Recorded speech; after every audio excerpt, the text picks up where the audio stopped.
Hello दोस्तों। क्योंकि साथ भी कभी बहू थी सीज़न 2 में आज आपने देखा कि नंदिनी रो रही थी तो तुलसी उसके पास आती है, उसे पानी पिलाती है।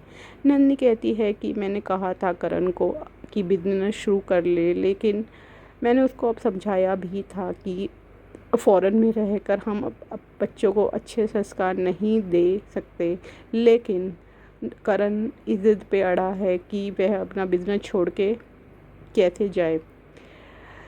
इंदिरा नंदिनी परी को किसी के साथ देख लेती है और वह उससे पूछती है कि परी तू किससे बात कर रही थी। तो परी कहती है कि मैं अखबार लेने गई थी तो मुझे वहाँ पे मेरा दोस्त मिल गया था तो मैं उससे बात करने लग गई थी। परी इंदिरा को कहती है कि आपने मम्मी से वादा किया था कि आप मुझे बेटी बना के रखोगी, लेकिन आप तो पिछली बातें भूलना ही नहीं चाहती। तुलसी नंदिनी से बात कर रही होती है और कहती है कि करण और तेरे बीच में सब ठीक हो जाएगा। तभी वहाँ पे इंदिरा आ जाती है और इंदिरा परी की सारी बात बताती है कि उसने किसी लड़के को परी से बात करते हुए देखा था, वो शायद उसका पुराना प्रेमी है।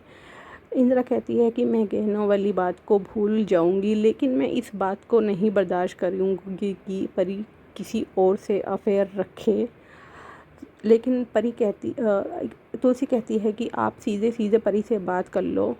इंदिरा कहती है कि परी समझती है कि मैं बच्ची हूँ, मुझे कुछ समझ नहीं आता। मैंने परी से बात करने की कोशिश की, लेकिन वो तो झूठ ही बोलती है। और वो कहती है कि मैं नहीं चाहती कि मेरा बेटे का भविष्य बर्बाद हो। और वो तुलसी को जिम्मेदारी देती है कि आप परी से बात कीजिए। मीर पार्क में जॉगिंग करने जाता है तो उसे वहाँ पे नोएना मिल जाती है। नोएना और मिहिर नारियल पानी पीते हुए नंदिनी के बारे में डिस्कशन करते हैं। तुलसी को इंदिरा की बातें याद आती है और वह सोचती है कि शायद वो बंदा रणविजय ही है, उसे याद आती है। और नंदिनी भी कहती है कि हाँ, मैंने परी और रणविजय की बातें सुनी थी। लेकिन तुलसी कहती है कि नहीं नहीं, ऐसा नहीं है, परी की नई नई शादी हुई है, तुम्हें कोई ना कोई गलत फहमी होगी। नंदिनी कहती है हाँ, ऐसा ही होगा, कोई नहीं, अगर कुछ भी बात होगी तो हम संभाल लेंगे। तुलसी कहती है कि मैं ये बात बर्दाश्त नहीं करूँगी कि मेरी बेटी के करैक्टर के ऊपर कोई उंगली उठाए। लेकिन इंदिरा की बातों को देखते हुए ये बात तुलसी मन में बात ये दोहराती रहती है कि वह ऋतिक से कहती है कि रणविजय का प्रोफाइल दिखा तो रणविजय कहता है कि क्यों।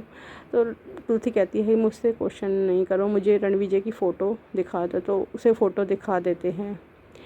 गणेश विसर्जन का समय आता है और तुलसी कहती है कि गणेश विसर्जन के बाद मैं इस मैटर को सॉल्व करूंगी। वीरेंद्र को कोई परेशान कर रहा होता है, लेकिन तभी वहाँ पे रणविजय आ जाता है और उसकी मदद करता है।